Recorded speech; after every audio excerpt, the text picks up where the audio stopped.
you're never gonna feel ready to do hard things.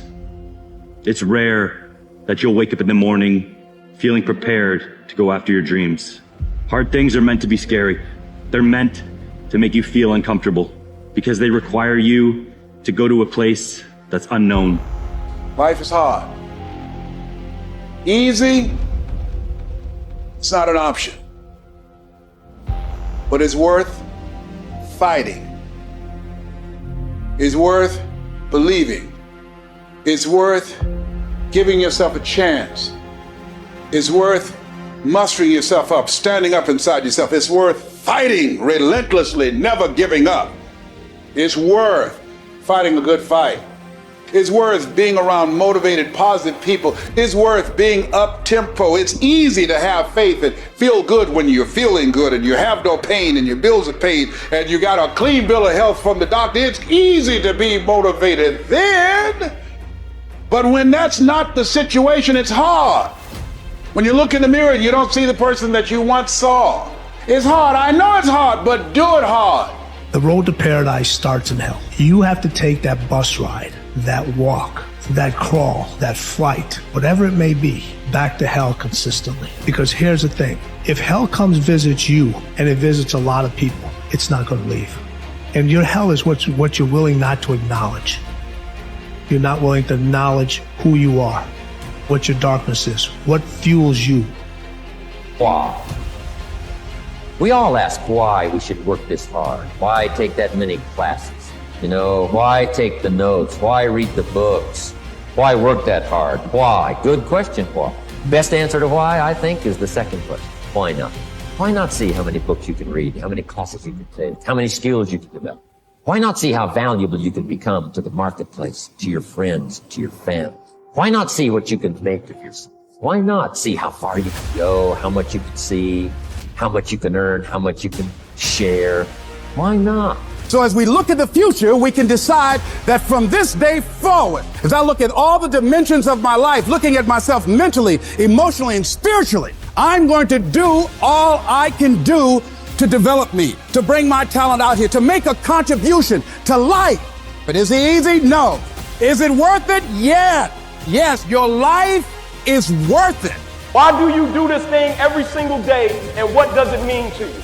I want you to ask yourself those two questions every single day. When you get tired, when you're not feeling it, when you don't value it, when you take it for granted, every single day, why do I do this, and what does it mean to you? Because if you say you do it for a certain reason, and it means something to you, every single day you'll come out, and you'll never cheat it, and you'll cherish every single aspect of it for the ability to become great. That those minutes and those hours, they turn into weeks and months and years, and holding the line in those critical minutes will put you in an infinitely better place physically and mentally if you maintain the discipline. So work through the weakness, fight through the temptation, hold the line. No one's coming. No one. No one's coming to push you. No one's coming to tell you to turn the TV off. No one's coming to tell you to get out the door and exercise. Nobody's coming to tell you to apply for that job that you've always dreamt about. Nobody's coming to write the business plan for you. It's up to you. You've got to put in the work when no one else is watching. You have to convince yourself that the things that are in your head, the self-doubt that has been imposed because of life and small setbacks, are temporary. But the results you leave are permanent. Don't allow the setbacks you once had be the thing to keep you from going after your goals. Set those goals higher. Stop looking for validation from the outside and start believing on the inside. That if I got up this morning, it's because God had a plan for me and I need to fulfill it. You know you have the desire to achieve more. And so what's it going to take for you to start rewriting the story in your life? See, the problem is you have bought into this false narrative that you are destined for failure because you come from a failed family. You come from a divorced family. You come from a family of alcoholics. Blue collar. We're just supposed to be blue collar. No, you're not. No, you're not. You can make as much money as you want. You can have as much freedom as you want. You can have as much opportunity as you want, but you got to go out and get it. Because I can tell you right now, every single one of you out there have exactly what you deserve. It's necessary that you take charge, that you begin to stand up inside of yourself, that you dry your tears and you're not given the luxury of feeling sorry for yourself, that you got to get in a fighting mode. You can't surrender. You can't be a chump. You got to fight back. You got to stand up and start. So wait a minute, what is it I need to do? You got to make yourself move even if it hurts. Many people have been written off and said, this one won't survive. And they did. It's possible. You've got to believe in your heart of hearts that it's possible that you can beat this. Your belief, your faith, your drive, your determination, your persistence, your perseverance, your spirit. Greater is he that is in you than what's out here in this world. So you've got to decide, you've got to say, it's possible that I can beat this. And it's necessary that I do this. In spite of the pain and the conditions, you've got to mobilize your mind and your spirit. There's nothing as powerful as a made-up mind.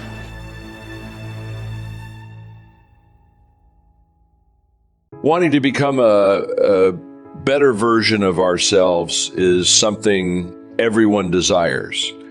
When we don't make a plan to improve ourselves, we stay stuck or let our limited beliefs control us.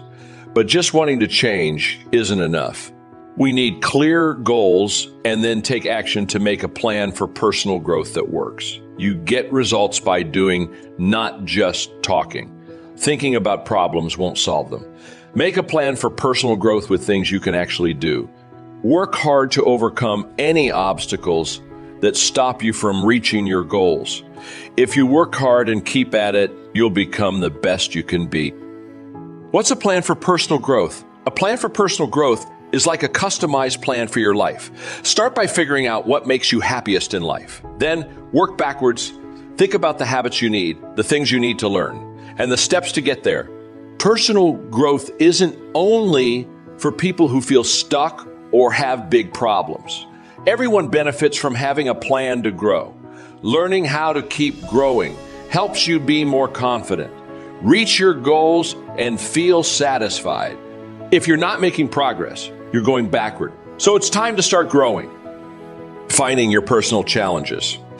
First, decide what's important in your life to set goals for personal development. What does your plan for personal growth mean to you? Is it about getting better at talking to your partner? Do you want to do well at work? Do you want to eat healthier or get in better shape? Do you want to be better with money? No matter your challenges, there's a way to achieve what you want. Growth and success mean different things to different people, but most personal growth plans cover 4 areas: work, relationships, learning, and health. You can adjust your goals in these areas to fit your life and keep growing. Work goals are about your job. They can be things you want to do sooner or later. For example, you might want a better job in a year, a different job in 5 years, and your own business in 10 years. Work goals also include getting better at your job by learning and going to events. Relationship goals can mean finding love if you're single, or making your relationship stronger if you're in one. If you want love, you'll work on finding the right person and getting over things that stop you. If you're in a relationship, you might want to make it more exciting or stop fighting. Learning means feeding your brain, learning new things, and staying interested in learning. You could decide to read a long book, learn to play a musical instrument, or do puzzles regularly. Health is one of the most common things people want to improve. It might seem like just losing weight or getting strong muscles, but it's more. Being healthy means living in a way that gives you energy and strength to chase your other goals. Knowing the parts of personal growth plans. There are many ways to make a personal growth plan, but we can put them into 7 groups. 1, skills. These are things you're good at or can learn. To do well in life, know what you're good at and what you need to learn. 2, growth. To get what you want in your job, relationships, life, or health, you need to learn more and be open to change. 3, power. This is how much control you give others over you. To grow, take back some control. Don't let others control you too much. 4, improvement. To make your life better, think positive and work hard. All growth comes from improving yourself. If you don't try to be better, you won't reach your goals. 5, empowerment. What's special about you? It doesn't matter what others think. Feel more confident by thinking good things about yourself and doing things you enjoy. 6, analysis. This means looking at what you're good and not good at. No one is great at everything. Be honest about where you need to improve and what you can do to get better. 7, goals. Having goals is important to make changes and reach your dream. Being ambitious won't help if you don't know what you want. The secret of success is learning how to use pain and pleasure instead of having pain and pleasure use you. If you do that, you're in control of your life. If you don't, life controls you. If you want your life to change, here's the source of it all. Ideas plus inspiration. The good news is, ideas are not that far away.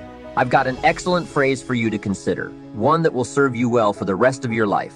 Everything you need is within reach. The ideas you need for life change or business change are within listening reach. They're within reading reach. In fact, there's probably a library not too far from you. The problem is, most people pass by libraries. Very few walk in. Andrew Carnegie set up all these libraries across the country thinking everybody would stop in. But no, almost everybody drives right on by. Do you know how many people own a library card in the United States? 3%. And guess how much they cost? Nothing. The ideas are within reach. But here's the key question. Who is going to reach? There's a simple biblical phrase that says, if you seek, you will find. But it's very important to know that finding is reserved for the seekers. We don't find what we need. We find what we search for.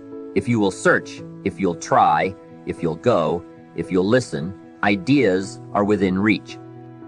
And ideas are life-changing.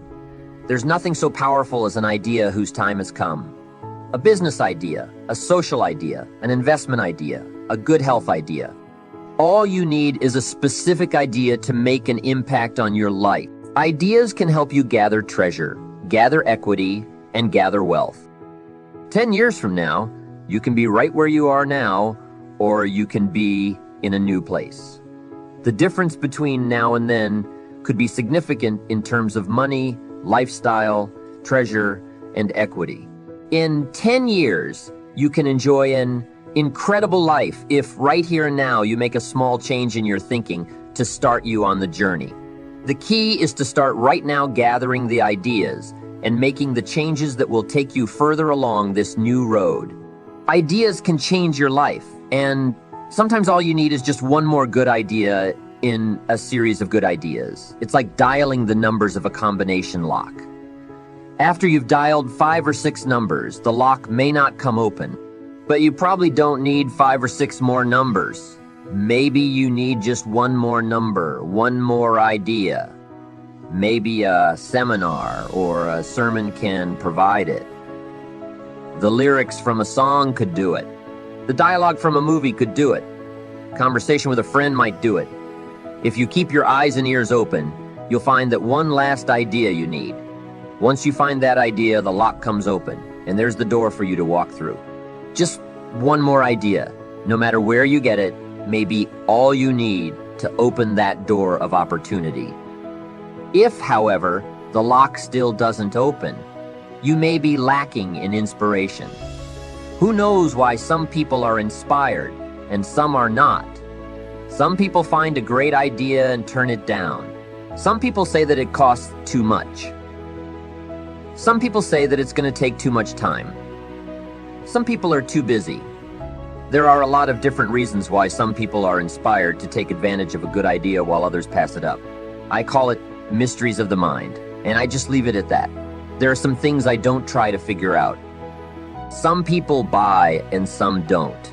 Some go for it and some don't. Some change and some don't. And if you've been around for a while, you can usually spot those who don't take advantage of a good idea.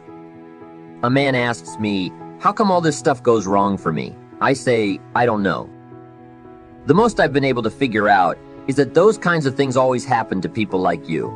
I'll bet he's one of the ones who don't take advantage of good ideas. If he continues on that path, he'll probably never find the right combination. That honor will always fall on the ones who do. Like you.